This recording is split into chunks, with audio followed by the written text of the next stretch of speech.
Messiah ప్రియమైన దేవుని బిడ్డలారా, క్రీస్తునామములో మీ అందరికి సమాధానం కలుగునుగాక. ఆమేన్. నేను మీ అభిషేక్. ఎలా ఉన్నారు? బాగున్నారా? ఉదయం లెక్కుస్తున్నారా? ప్రార్థన చేసుకుంటున్నారా? వాక్యాన్ని ధ్యానించుకుంటున్నారా? మిమ్మల్ని అడుగుతున్నాను.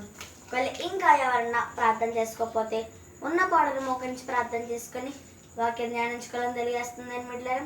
తద్వారా దేవుడు మీతో మాట్లాడే మిమ్మల్ని ఆశీర్వదించి మిమ్మల్ని విశ్వాసంలో ఆత్మీయంలో మరింత బలపరుస్తారని తెలియజేస్తూ ప్రతిదినము దేవుని వాగ్దానం అనే ఈ ఆత్మీయ చక్కటి కార్యక్రమంలో వాగ్దానం చదువుకుందాం. నేను చదువుతున్నాను. యెహోవా కొరకు నేను కనిపెట్టుకొనుచున్నాను. కీర్తనల గ్రంథము 130 అధ్యాయం 5వ వచనం. కనుక దేవుడులారా, ఈ వాగ్దానాన్ని బట్టి మనం ఏం తెలుసుకోవాలంటే, మనము ఈ దినం మనం ఎవరి కోసం కనిపెట్టుకోవాలండి?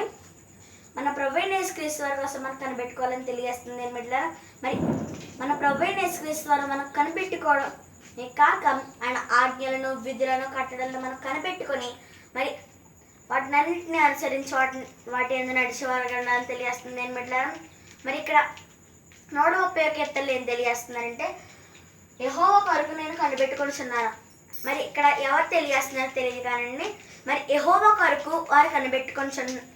కాబట్టి మరి ఈ దినం మనం కూడా మన ప్రభువైన యేసుక్రీస్తు వారి వరకు మనం కనిపెట్టుకోవాలని తెలియజేస్తుంది బిడ్డలారా. కనుక విశ్వాసం కలిగి ఉండండి, ధైర్యం తెచ్చుకోండి, వాగ్దానం ఎత్తిపెట్టి ప్రార్థన చేసుకోండి. దేవుడి మాటలు దీవించును గాక. ఆమేన్. ప్రార్థన చేసుకుందాం.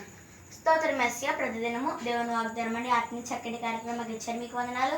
మీరు మాకు ఇస్తున్న వాగ్దానం యెహోవా కొరకు నేను కనిపెట్టుకొనుచున్నాను. ఈ వాగ్దానం మా అందరి జీవితంలో నెరవేర్చండి. ఎవరైనా రోగులుంటే వారందరినీ స్వస్థపరచండి. ఏదైనా ఎవరైతే పుట్టినరోజు పిల్లలు జరిపించుకుంటున్నారో వారందరినీ ఆశ్రదించండి. అనేకమైన పుట్టినరోజు పిల్లలు జరిపించుకోవాలి సహాయించండి. ఎంతోమంది సేవకులు సంఘంలో ఉన్న వారందరినీ ఖర్చు కాపాడండి, అభివృద్ధిపరచండి. ఎవరైనా ఉంటే స్వస్థపరచండి. మణిపూర్ గురించి ప్రార్థిస్తున్న వారందరినీ సమాధానపరచండి. ఇస్రాయేల్ దేశం కోసం ప్రార్థిస్తున్న వారందరినీ కూడా సమాధానపరచండి. విజయవాడ గురించి ప్రార్థిస్తున్న వరదను తగ్గించండి. యేసుని అడుగుతున్నాం తండ్రి. ఆమేన్. గనుక దేవుడిలారా, ఈ వాగ్దానం మీరు పొందుకున్నారు కనుక లైక్ చేయండి, షేర్ చేయండి, సబ్స్క్రైబ్ చేసుకోండి, మంచి మంచి కామెంట్స్ పెట్టండి. దేవుడు మమ్మల్ని దీవించును గాక. ఆమేన్.